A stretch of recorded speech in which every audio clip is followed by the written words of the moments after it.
No one believes me. Not my parents, not my siblings, not my friends.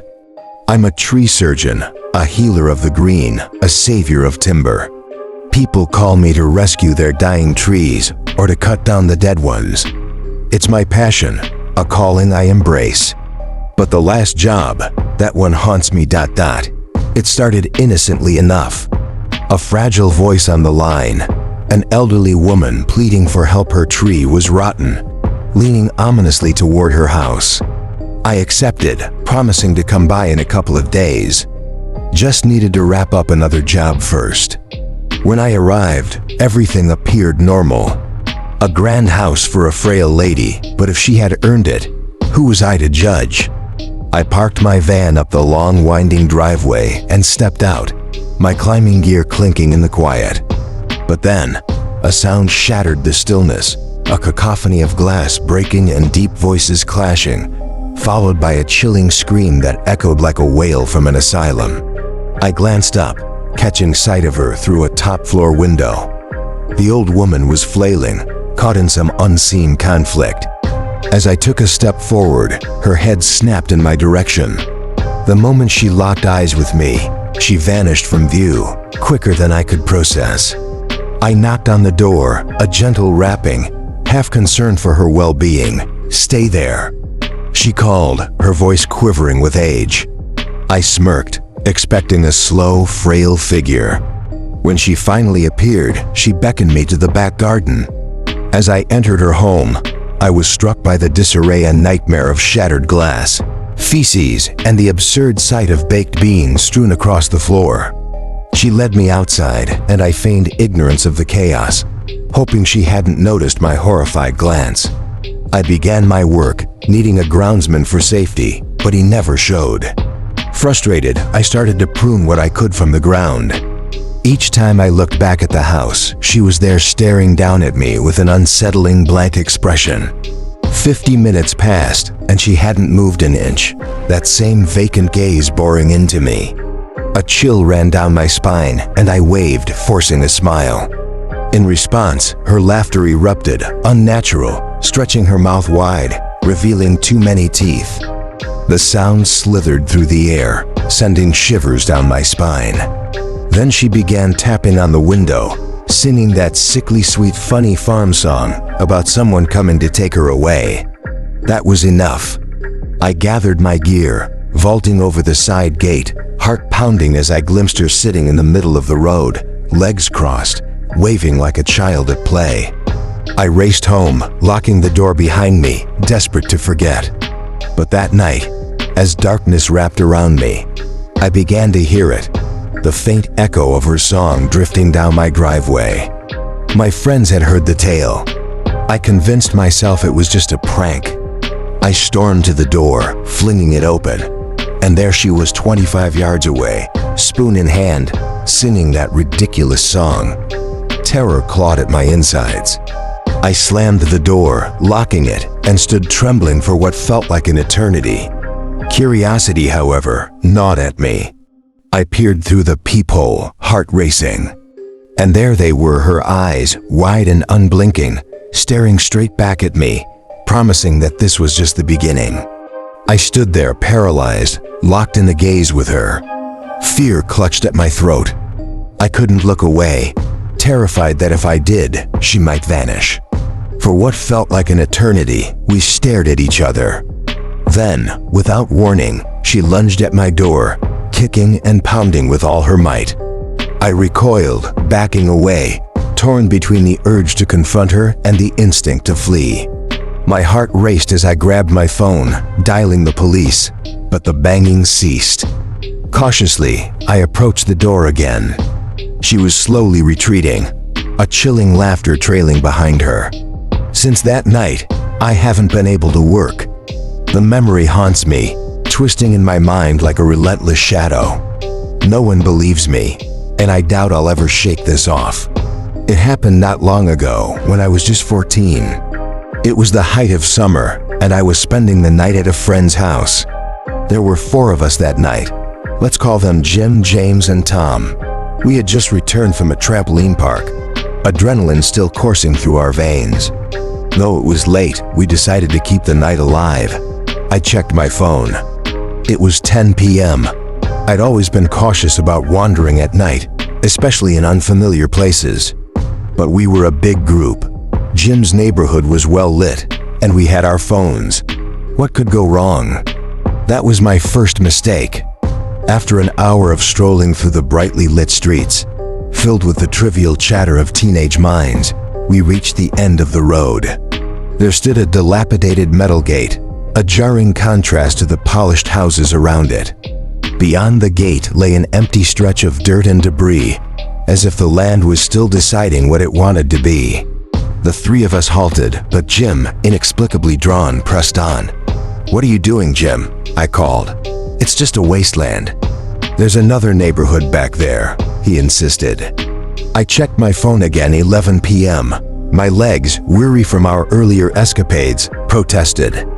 "We should head back," I suggested, but Jim was already halfway over the gate, urging us to follow. "Come on, don't be wimps." And so we plunged into the unknown, my second mistake. Now the layout of this new neighborhood is crucial. Jim's neighborhood was a sprawling circle, familiar and safe. This place, however, felt different. The road before us was a singular dark gravel path that seemed to lead nowhere. The moment I stepped onto it, a chill ran through me. Something was profoundly wrong. The air felt thick, heavy with an unspoken warning that clawed at the edges of my sanity. I wasn't sure what it was, but something felt profoundly wrong. The shadows of this neighborhood loomed around us like thick fog. It was a stark contrast to Jim's brightly lit haven. Here, the darkness swallowed everything, as if the stars had been snuffed out one by one, leaving only the moon, a mere ghost behind a shroud of clouds. As we walked, a heavy silence enveloped us.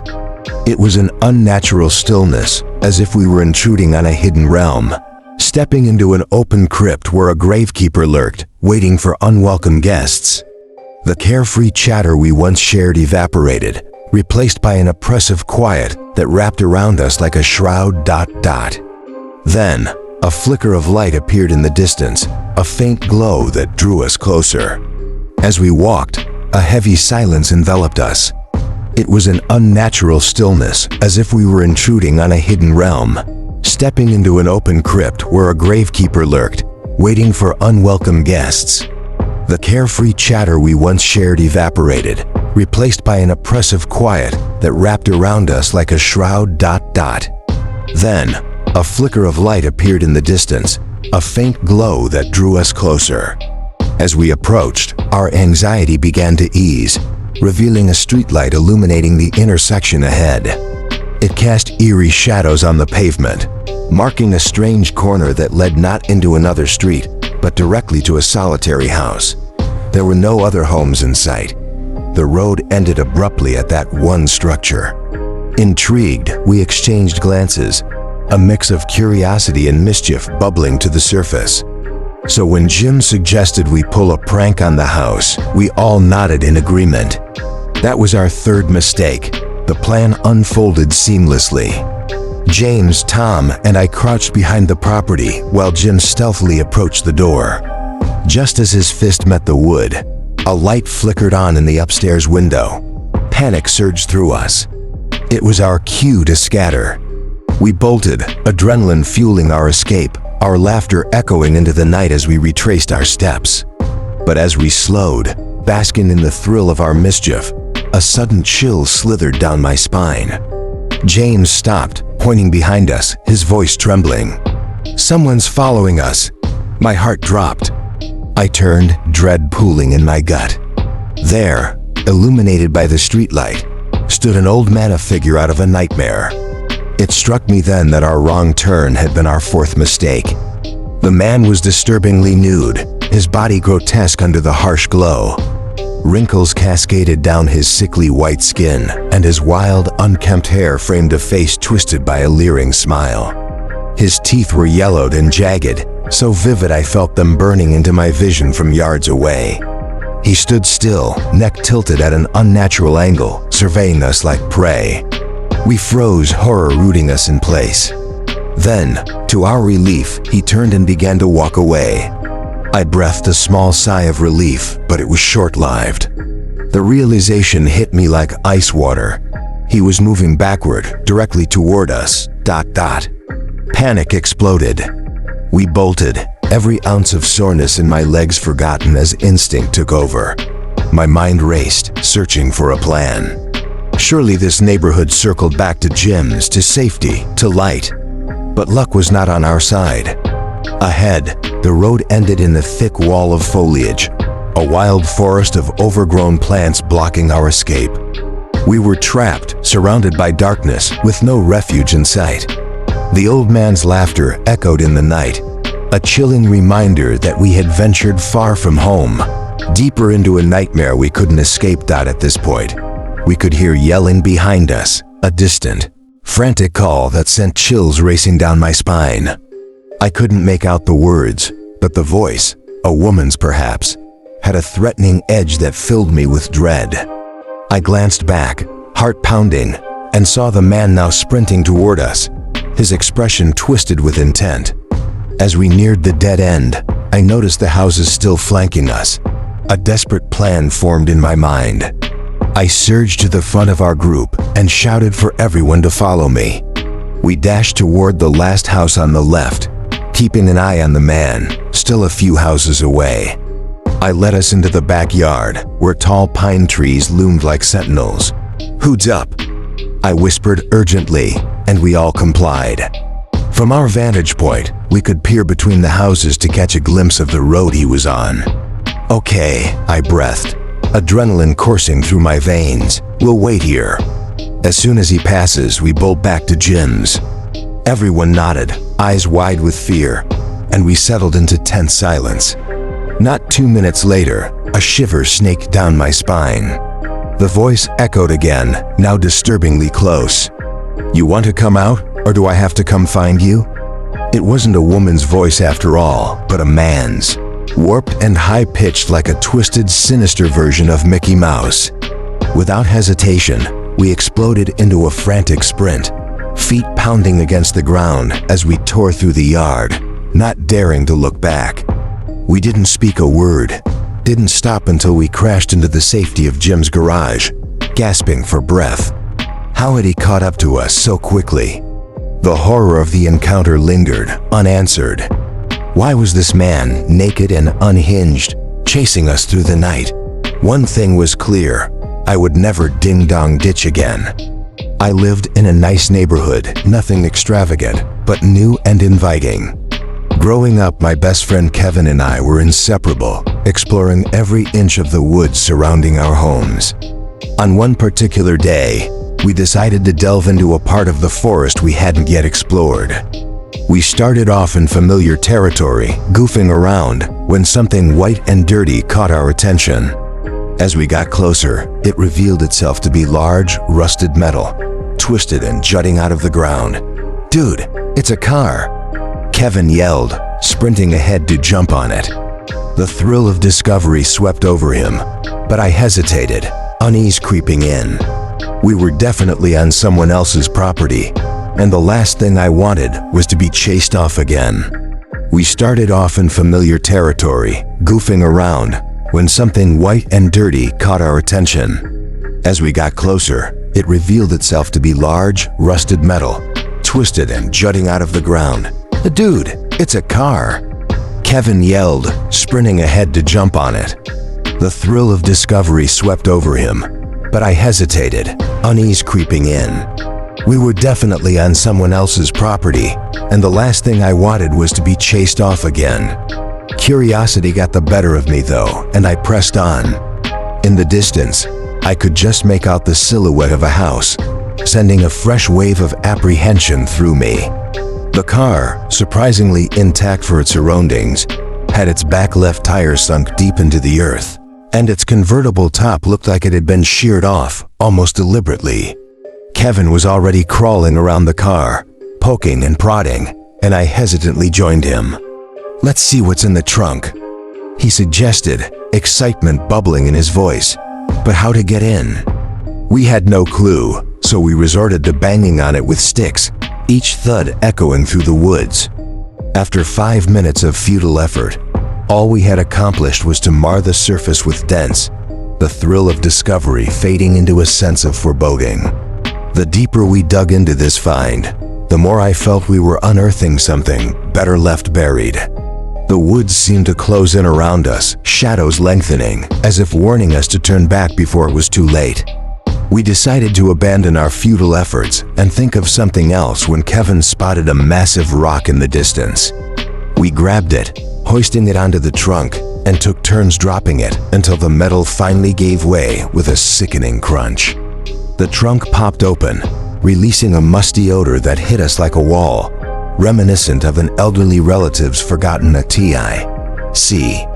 Inside lay an old wooden container, its latches rusted and heavy, but standing upright in the center, defying the dirt and debris that had settled around it. It seemed too pristine, too deliberate amidst the chaos. The noise we were making gnawed at my nerves. Paranoia began to creep in. "Let's get this back to my house," I urged Kevin. The container felt like it hadn't been touched in decades. With a grunt, we managed to pry open the latches. Inside, we discovered a collection of black and white photographs of a young boy with long hair, his empty gaze boring into the lens. Alongside them lay a necklace adorned with an upside-down star and a bundle of matches, their age adding a disturbing weight to our find. Excited but uneasy, we hurried back to our fort deep in the woods, eager to share our discoveries with the neighborhood kids. But when we arrived the next day, our fort was in ruins. Kevin's had collapsed, and the other kids eyed us suspiciously, accusing us of sabotage. A sense of dread washed over me as we searched the wreckage.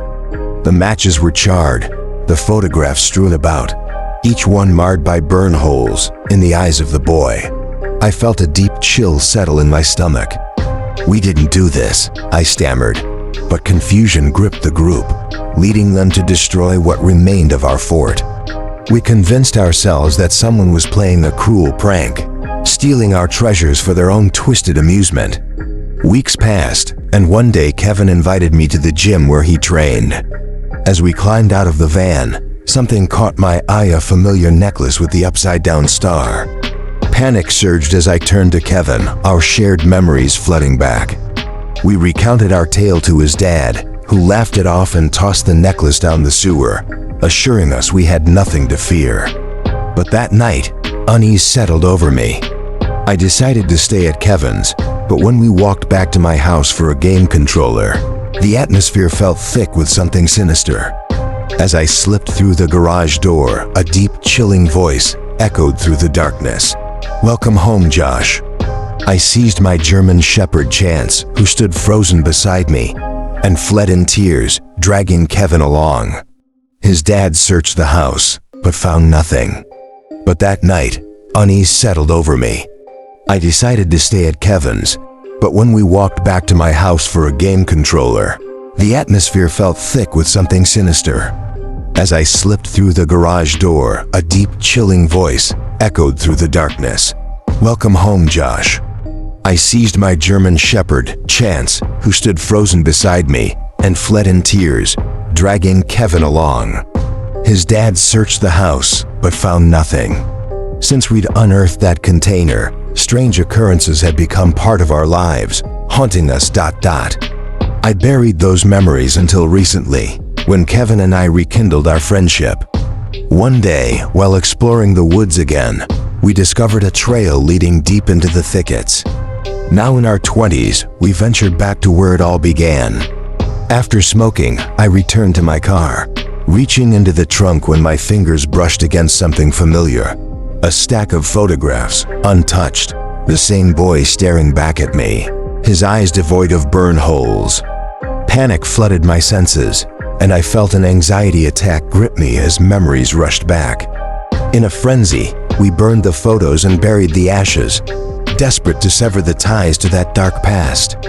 I hoped for peace, but the weight of those memories lingered, haunting my nights with restless dreams. I think it's safe to say that those months without sleep left me forever changed.